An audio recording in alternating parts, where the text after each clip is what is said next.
जो अशुद्ध होता है उसे शुद्ध किया जाता है। किसी के मन थोड़े अशुद्ध हैं तो शुद्ध किया जाएगा, तभी संभव है जब हम उसके साथ बैठ के बातचीत करेंगे। और दुनिया का राजनीति कहती है कि कूटनीति कहती है कि हमें वीटो पावर बढ़ाना चाहिए। वीटो पावर तभी बढ़ेंगे जब हम उनसे संबंध अच्छे करेंगे। तो सबसे खराब ही संबंध करते रहे ना देश में अब तक 70 साल से। खराब संबंध करने का मतलब अर्थव्यवस्था खराब हो गई। खराब संबंध होने का मतलब जो हमारी जो पहचान वो खराब हो गई। तो आज मोदी उसको बढ़ा रहे हैं और विपक्ष को सोच विचार कर बयान देना चाहिए। मैं तो धन्यवाद दूंगा विपक्ष को कम से कम, इसी बहाने उनके लोग भी जान गए कि मोदी कम से कम चीन गए हुए हैं। जो नहीं जानते उन्हें भी बता दे रहे हैं, एक तरीके से प्रचार का माध्यम बन रहे हैं। और क्या है सर, चीन में प्रधानमंत्री नरेंद्र मोदी ने सीमा पार आतंकवाद पर भी चर्चा की और कहा कि भारत आतंकवाद के खिलाफ है, जिसपे चीन ने भी समर्थन दिया है अपना। कोई भी देश आतंकवाद नहीं चाहता, क्योंकि वो सब एक नासूर है आतंकवाद। और आतंकवाद वो नासूर है जो एक सामाजिक और राष्ट्रीय और राजनीतिक और आर्थिक क्षति सब करता है, देश की माहौल बिगाड़ देता है। कुछ ऐसे लोग हैं जो इस आतंकवाद के सहारे राजनीति में थे और अपने लोगों को हथियार बेचने का एक व्यवस्था बना रखा था। तो ये कुछ ऐसे गरीब देश थे जो अमीर देश उसको हथियार बेचने का और हथियार बना के वहां आतंकवाद को बढ़ावा देते थे। लेकिन मोदी जी ने आत्मनिर्भर भारत, सशक्त भारत, विकसित भारत बनाने में आते अब हम हथियार खुद ही बेच रहे हैं, लेकिन हम आतंकवाद के लिए नहीं बेच रहे हैं, सुरक्षा के लिए बेच रहे हैं। इसके लिए इस पर तो सभी देश सहमत हैं, इसलिए मैं उन्हें धन्यवाद देता हूँ चाइना को इस मामले में। सर, बिहार में वोटर अधिकार यात्रा चल रहा है। कांग्रेस नेता राहुल गांधी कह रहे हैं कि लोगों का भारी समर्थन मिल रहा है, जनसैलाब यहाँ पे लोगों का मिल रहा है। अब बिहार में कह रहे हैं कि बीजेपी को उखाड़ करेगा।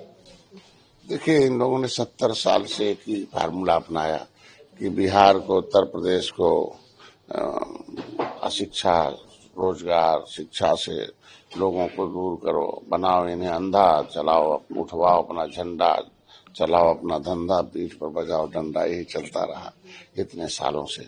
अब धीरे धीरे उस पर रोक लग रहा है। आज के दिन में समाज ने इन लोगों को धिक्कार दिया कि 70 साल अब सत्ता में रहे हैं। क्या किया समाज ने? इन लोग धिक्कार दिया कि पिछड़ों के नाम पर सत्ता में रहे। क्या किया? आज मोदी कर रहे हैं, करने दीजिए। तो ये तो मान लीजिए कि लोग केवल नरेटिव के आधार पर, आज के दिन में कुछ नरेटिव के आधार पर लोग चुनाव जीतना चाहते हैं और लोकतंत्र के लिए उचित नहीं।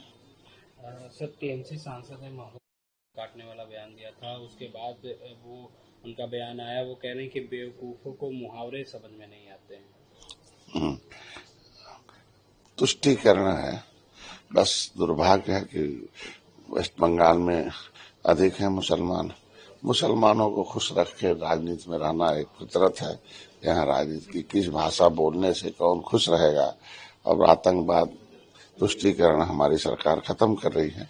तो इसकी वजह से धीरे धीरे इन लोगों की तो जमीन है खिसक रही है, इसलिए बयानबाजी कर रहे हैं और इसकी हम निंदा करते हैं। सर, आपने मुख्यमंत्री अपनी समस्याओं को लेकर क्या कुछ निष्कर्ष निकला, क्या कुछ बातें? एक रूटीन मुलाकात थी, जैसे होती रहती है सामान्य, और विभागों पर चर्चा हुई, अपने समाज के उस आरक्षण के मुद्दे पर चर्चा हुई। और हम लोग जो फर्जी पीडीए था उसकी जो दिल्ली में हम लोगों ने ऐतिहासिक रैली, उसके सफल रैली के लिए उन्होंने बधाई भी दी। और जो हम लोगों ने एकजुटता दिखाई उससे भी उन्होंने धन्यवाद दिया कि जो इस समय फर्जी पीडीए के माध्यम से समाज को गुमराह किया जा रहा है, आप लोग खड़े हैं। और मैंने बताया कि इस चीज को कुछ लोग छोटे नेता हैं वो नैया में छेदा कर रहे हैं और जिसकी वजह से माहौल खराब हो रहा। उन्होंने आश्वस्त किया कि नहीं, इसमें बातचीत के दौरान खत्म किया जाएगा और आगे तालमेल मिला के हम लोग आगे बढ़े, कोई नकारात्मक न्यूज न जाने पाए। आरक्षण के मामले में हमने उनको पत्र दिया कि उत्तराखंड में एक शिल्पकार जाति जातियों का समूह हो गया, हम राष्ट्रपति ने नोटिफिकेट कर रखा, राज्यपाल ने निकाल रखा और आपने भी बहुत बयान दिया है। तो इसलिए समाज में अब आगे एक समय आ गया है, तो इस पर चर्चा होनी चाहिए। आपने पहल भी की, आरजीआई को लिखा भी था पत्र कि भाई आरजीआई में दिशा निर्देश दे, तो उसने सामाजिक न्याय मंत्रालय को कर दिया। तो एक प्रस्ताव कम से कम फिर भेजिए कि जिससे कि उस पर पहल होकर जल्दी हो जाए।